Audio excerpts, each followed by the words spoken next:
All right, hey everyone, ready for another deep dive.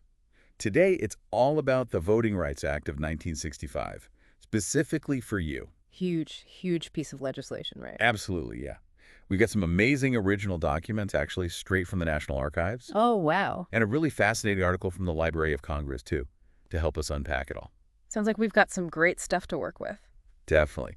So the mission here is to understand this act, how it came about, the impact it had, and what it means for us, even now, all these years later. It's one of those things that still feels so relevant today, doesn't it? Totally.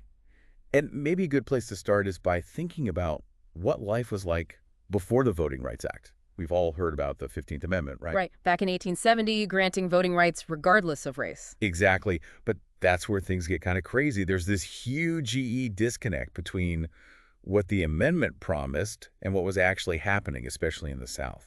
Yeah, I mean, think about it. 95 years passed before the Voting Rights Act actually made that promise a reality.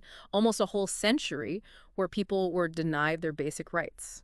It's wild, isn't it? So what were some of the ways they kept Black people from voting during that time? Well, they had this whole system designed to intimidate people, make them give up, like poll taxes. You literally had to pay to vote. Wow. That alone stopped a lot of people who just couldn't afford it. Yeah, that's a huge barrier right there. Right. And then they had these so-called literacy tests, but not just like, can you read kind of You tests. can say that doesn't seem too bad. Oh, no. These were designed to be impossible to pass. They were full of questions about super obscure legal stuff.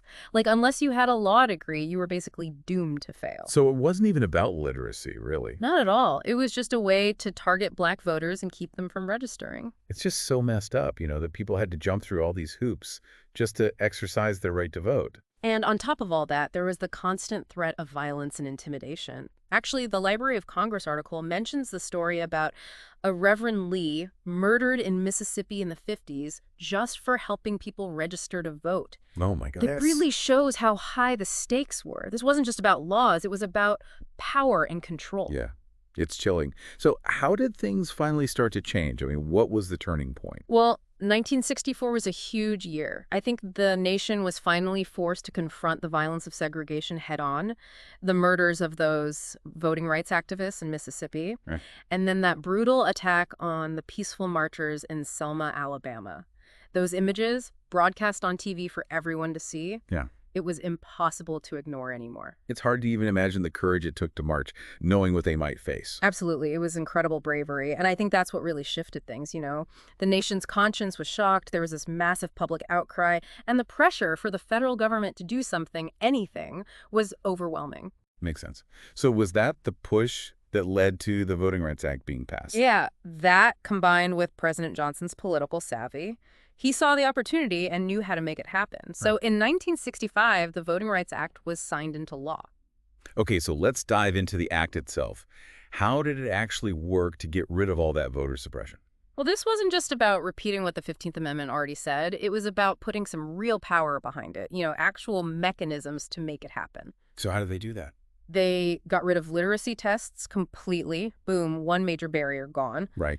And then they gave the federal government the power to send down registrars to places with a history of blocking Black voters, places they called covered jurisdictions. So the feds were stepping in to make sure everything was fair. Exactly. But Yeah. the most powerful part, I think, was this thing called preclearance in Section 5. It meant that those states with a history of discrimination couldn't just change their voting laws willy-nilly. They had to get approval from the federal government first. Oh, interesting. So it was like a safeguard to make sure they weren't trying to pull a fast one. Exactly. And then to solidify things nationwide, Section 2 was added. It just straight up banned denying anyone the right to vote based on race or color anywhere in the country. So it wasn't just about the South anymore. Nope. It was about guaranteeing voting rights for everyone. Pretty comprehensive. Now, what about poll taxes? Did the act directly address those? Not directly, no, but the act basically sparked this momentum, this whole wave of legal action against poll taxes. And just a year later, the Supreme Court struck them down as unconstitutional.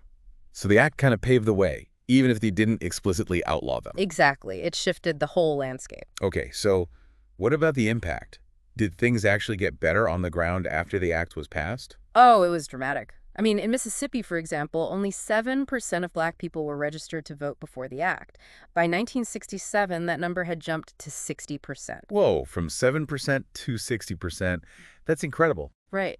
And by the end of 65, across the South, 250,000 new black voters had registered. And a third of them were registered by those federal examiners we talked about. Oh, talk about a real impact. Yeah, and by 66, only 4 of the 13 southern states had less than 50% black voter registration. It was a huge shift. Amazing to think about all those people who were finally able to exercise their right, have their voices heard. So was it all smooth sailing from there? Were there any challenges to this progress? Oh, definitely. There were legal challenges, people trying to weaken the act's power, but for the most part, the Supreme Court upheld the key provisions. But then, in 2013, things got really interesting. Okay, so this is where we start to see how the Voting Rights Act connects to the issues we're facing even today, right? Absolutely. This is where the past meets the present in a big way. Yeah, 2013, that's when the Supreme Court made this pretty controversial decision in a case called Shelby County v. Holder. Shelby County v. Holder. Okay, that one rings a bell, but I'll be honest, I'm not totally clear on what it was all about. Can you break it down for us? Sure. Basically, the court decided to do away with that preclearance thing we talked about, that part of Section 5 that said certain states needed federal approval before making any changes to their voting laws. So that protection, that safeguard against discrimination was just gone. What was the reasoning behind that? Well, they said that the way they were deciding which states needed preclearance was outdated. It didn't reflect how things were anymore. They basically said those states had made enough progress that they didn't need that kind of oversight. Huh. But didn't that legal scholar, John Rosenberg, have some serious concerns about this? I remember reading something about that in the Library of Congress article. Yeah, Rosenberg basically argued that this decision was going to open the floodgates for all sorts of new laws that would make it harder for people, especially minorities, to vote. And, in the years since Shelby, we've seen a whole bunch of measures like stricter voter ID laws, cutting back on early voting, and even purging people from voter rolls. So it's kind of like we're back to square one, facing some of the same obstacles that the Voting Rights Act was trying to get rid of in the first place. It definitely feels that way sometimes. And this whole thing has sparked a massive debate across the country. There are people fighting really hard to restore those protections, to strengthen the Voting Rights Act. But then you have others who say these new laws are necessary to stop voter fraud, even though there's not really much evidence of that being a widespread problem. So it's kind of like this back and forth, this tug of war between protecting voting rights And the whole idea of election integrity. Yeah. No. Okay, so let's zoom out for a second, bring this back to our listeners. Why should they care about a law that was passed, almost 60 years ago? How does this affect them today? Well, the right to vote is at the very heart of a democracy, isn't it? It's about having a say in the decisions that affect your life, your community, your future. And the Voting Rights Act was a huge GE step towards making sure everyone had that right. It's like that saying, if you don't have a seat at the table, you're probably on the menu. Right. The Voting Rights Act was about making sure everyone got a seat. Exactly. But the fight to protect that right is far from over. We're seeing it play out right now with all these debates about voter ID laws, making sure polling places are accessible, even the way we count votes. So how can people make sense of all this? I mean, it feels kind of overwhelming sometimes, all this back and forth. I know, right? It can feel like that. But that's why it's so important to really stay informed and to think critically. We can't just take everything we hear at face value. You got to look deeper, do your own research, understand the different perspectives, and then think about who benefits from these changes and who might be left out. So it's like we kind of got to be historians, looking back at the past to make sense of what's happening now, and then using that to figure out what kind of future we want for voting rights. That's a great way to put it. But it's not just about studying the past. It's about taking action now. So what can we actually do? Tons of things. You can reach out to your elected officials, let them know where you stand on these issues. You can volunteer with organizations that are working to register voters and help people understand their rights.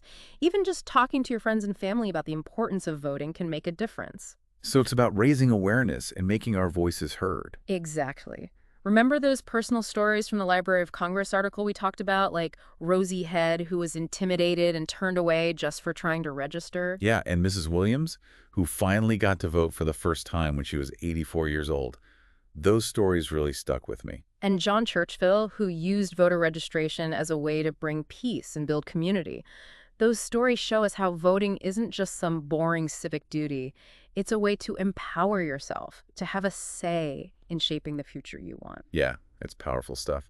And the Voting Rights Act, it was a big deal, but it was really just one chapter in this much bigger ongoing story. And we're all part of that story now, every single one of us. With every election, every policy decision, every time we talk about how important it is to vote, we're writing the next chapter. It's our responsibility to make sure the next generation inherits a system where everyone's voice matters and their vote counts. That's a great way to think about it. It's not just about us. It's about leaving a legacy, a world where everyone has a chance to participate in our democracy. Exactly, and that's what makes these deep dives so important. We're trying to give people the knowledge and the context they need to understand this fight for voting rights and to inspire them to get involved. So before we wrap up, is there anything, any final thought you want to leave our listeners with? Maybe a question to get them thinking even more deeply about all this? Well, we've covered a lot of ground today, right? We've looked at the history, how the act actually worked, the challenges it's faced, and how this fight is still going on. Yeah, we've been through a lot. What's the question that ties it all together? So, knowing all that, all this history, the struggles, the impact, where do you stand? What do you think about all these efforts today to either restrict voting rights or to expand them? It's a big question, isn't it? Yeah, it really makes you think. It's not just about history anymore. It's about what we do now. Yeah, You know? exactly. And there's no right or wrong answer, really. It's about, like we were saying before, thinking critically, understanding all the sides of the issue, and figuring out where you fit in. And I think that's what makes these deep dives so cool, It's not just about learning a bunch of facts. It's about starting a conversation, getting people to think for themselves. Totally. We've just scratched the surface here, but hopefully it's enough to spark something, that curiosity to keep digging deeper, to keep asking questions. Well, I want to say a huge thank you for taking us on this journey through the Voting Rights Act. It's been, honestly, eye-opening. I feel like I've learned so much. It's been my pleasure. And hey, knowledge is power, right? The more we understand our history, the better equipped we are to build the kind of future we want. Couldn't agree more. And to all our listeners out there, keep exploring, keep learning, keep talking about these issues. Your voice matters. Your vote matters.